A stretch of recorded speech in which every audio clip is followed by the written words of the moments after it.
Hello चीनी, ये actually तुम्हारी जो क्वेरी थी कि कार्ल रोजर्स की थ्योरी को तुम्हें समझाने की कोशिश करूं, तो उसके बारे में है कि पहले मुझे लग रहा था इसमें मैं थोड़ा बड़ा वीडियो बनाऊं, लेकिन मैंने सोचा कि इसको थोड़ा छोटा ही रखते हैं। अगर कुछ और बात होगी तो संडे तक क्लैरिफाई कर दी जाएगी, और इसलिए मैंने सीधे इसको पीडीएफ से लिया है। तो इसको सुन लो, मेरे मेरे हिसाब से तुम्हारी मदद करेगा।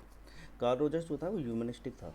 एक्चुअली जो उसकी थ्योरी थी ह्यूमनिस्टिक साइकोलॉजी की थी। ह्यूमनिस्टिक साइकोलॉजी जो है वो ये कहती है कि इंसान का जो बिहेवियर होता है वो डिटरमाइन होता है वो जो क्या सोचता है अपने बारे में। बाकी जो थ्योरी तुम पढ़ोगे उसमें क्या है, जैसे स्किल लर्निंग है, बिहेवियरल साइकोलॉजी, उसमें कहते हैं कि वो जो उसको स्टिमुलस और उसका जो रिवॉर्ड मिलता है, उसका रिस्पॉन्स के वर्सेस जो उसको रिवॉर्ड मिलता है उस पर उसका बिहेवियर डिटरमाइन करता है। और जो फ्राइड की थ्योरी है वो तो डिटर्मिनिस्टिक है कि बचपन में ही हर स्टेज में आपका behaviour actually pleasure and pain से डिसाइड होता है। तो ये चीज़ है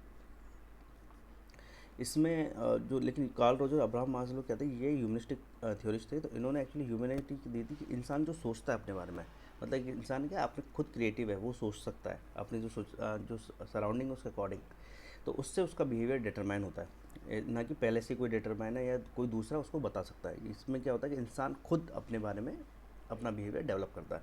अब इसके जो कंसेप्ट रहे हैं वो बेसिकली सबसे पहला रहा है फुली फंक्शनिंग पर्सन।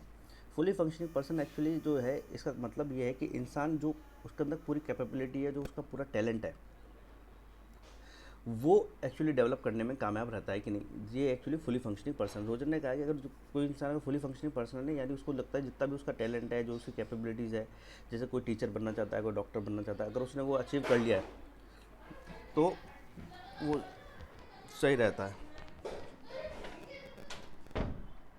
तो ये सही रहता है।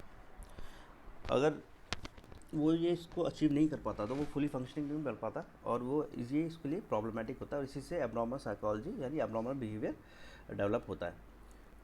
फुली फंक्शनिंग पर्सन में एक और इंपॉर्टेंट चीज़ है सेल्फ एक्चुअलाइजेशन। सेल्फ एक्चुअलाइजेशन है जितना भी आपको लगता है टैलेंट आप यूज़ कर सकते हैं। जैसे आप पढ़ाई कर रहे हैं, मतलब तुम, जैसे कि मैं, जैसे तुम्हारा एग्जांपल मैं दूँ, मतलब एग्जांपल क्या, मतलब जैसे हम सोचें, जैसे तुम बनना चाहती हो मान लो पीएचडी की स्कॉलर, रिसर्च बनना चाहती हो, साइंटिस्ट बनना चाहती हो साइकोलॉजी में, कुछ इस तरीके से।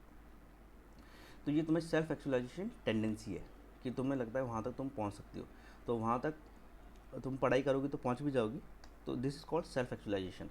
लेकिन कई लोग होते हैं, जैसे मैं, जैसे मान लीजिए वो सिर्फ एमए ही करना चाहे, या फिर वो सिंपल उसका पर्पज़ है कि साइकोलॉजी में पास कर ले, उसको कोई जॉब लग जाए, सिंपल ये। किसी का होता है कि साइकोलॉजी में रिसर्च करे, कोई नई थ्योरी बनाए, कुछ और खोजे, तो दिस इज़ सेल्फ एक्चुअलाइजेशन। और इसके अकॉर्डिंग फुली फंक्शनिंग होता है। अगर जिसने सोचा कि वो रिसर्च करे, साइकोलॉजी कोई बड़ी थ्योरी बनाए या कुछ अच्छी उस पर साइंटिफिक एक्सप्लेनेशन लेकर आए, अगर वो उसने वो अचीव कर लिया तो वो फुली फंक्शनिंग पर्सन है। और अगर वो अचीव नहीं कर पाया तो वो फुली फंक्शनिंग पर्सन नहीं है। और सेल्फ एक्चुअलाइजेशन जो उसके अपने टैलेंट को पूरा यूज़ करने की कोशिश करेगा, वो है सेल्फ एक्चुअलाइज्ड पर्सन। और रोजर ये कह रहा है कि ये इनबॉर्न टेंडेंसी होती है, जो मतलब अपने आप बचपन से रहती है। वैसे भी कई लोगों में देखोगे कि अपने आप रहती है, थोड़ी थोड़ी धीरे धीरे करके डेवलप होती रहती है। पहले वो कुछ और बनना चाहते हैं, फिर फाइनली उनको लगता है नहीं वो कुछ और बन सकते हैं। जैसे पहले मुझे लगता था कि मुझे एक्चुअली पढ़ाना वढ़ाना अच्छा नहीं लगता, लेकिन अब मुझे पढ़ाना बहुत अच्छा लगता है एक्चुअली, लोगों को एजुकेट करना, लोगों को बताना चीज़ें। तो ये इस तरीके से बदलती रहती है। उसके एक्चुअली दो बेसिक एजम्पशन थे ह्यूमन बिहेवियर के। रोजर ने कहा था कि जो अपना ह्यूमन बिहेवियर है ना, फुली फंक्शनिंग तो एक कंसेप्ट होगा। सेकंड है ह्यूमन बिहेवियर। उसके लिए उसने दिया था कि जो हमारा बिहेवियर है वो कैसे डिटरमाइन होता है। उसने कहा था कि हमारा बिहेवियर गोल डायरेक्टेड होता है। गोल डायरेक्टेड जैसे रिसर्चर बनना चाहो या कहीं डॉक्टर बनना चाहो, तो ये गोल डायरेक्टेड बिहेवियर है। और वर्थ वाइल मतलब उसकी क्या इंपॉर्टेंस है। और जैसे कि जो भी आदमी सोचेगा, जो कि अच्छे होते हैं, इसमें बेसिकली क्या है कि जो आदमी अच्छा होता है, अच्छा इन द सेंस है कि जो पॉजिटिव सोच सकता है अपने बारे में, दूसरों के बारे में, इसमें अच्छे से वो सेंस है, तो वो सेल्फ एक्चुअलाइजिंग बिहेवियर अचीव कर सकता है। रोजर की थ्योरी का डेवलपमेंट के बारे में बताया कि उसने एक्चुअली ये थ्योरी क्या पेशेंट्स को सुन के डेवलप की थी। एक हॉस्पिटल में था, वो पेशेंट्स को सुनना था, उससे उसने ये थ्योरी डेवलप की। ये हो भी सकता है क्योंकि देखिए जाहिर सी क्या बात होती है कि लोग अपने जब हॉस्पिटल वगैरह में कौन जाते हैं, जब थोड़ा परेशान लोग होते हैं तो अपने आप में बुरा सोचते हैं, तो बुरा होता है, जो अपना अच्छे सोचते हैं वो अच्छा होता है, इस तरीके से। रोजर्स ने एक्चुअली एक अपना कंसेप्ट दिया था सेल्फ का। सेल्फ का मतलब वही जो हमारा अपना ओवरऑल व्यू होता है अपने बारे में, वो सेल्फ है। तो बिहेवियर वगैरह से, रिस्पॉन्स वगैरह से हम जो डिटरमाइन करते हैं।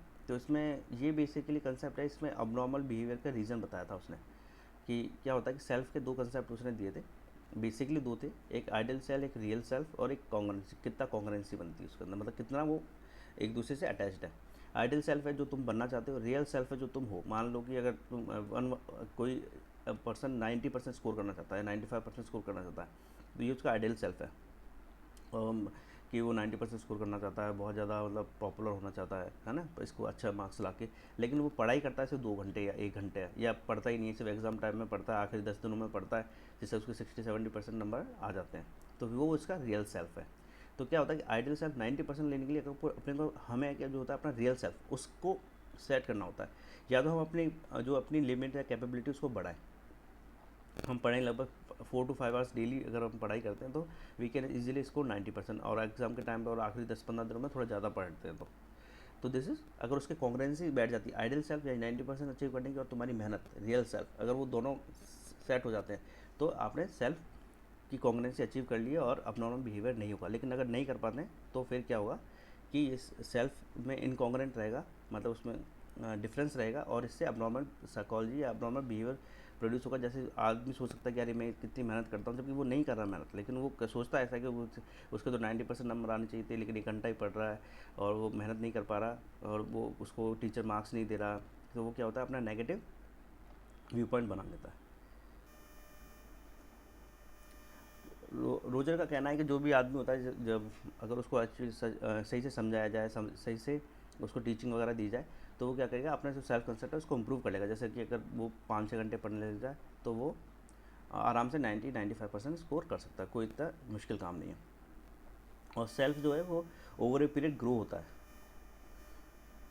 ये इसका सेल्फ कंसेप्ट और एक्सपीरियंस, उसकी कॉन्ग्रुएंसी, सेल्फ कंसेप्ट एक्सपीरियंस, इनकॉन्ग्रुएंसी। जो पहला वाला वेल एडजस्टेड है क्योंकि कॉन्ग्रुएंसी ज़्यादा है।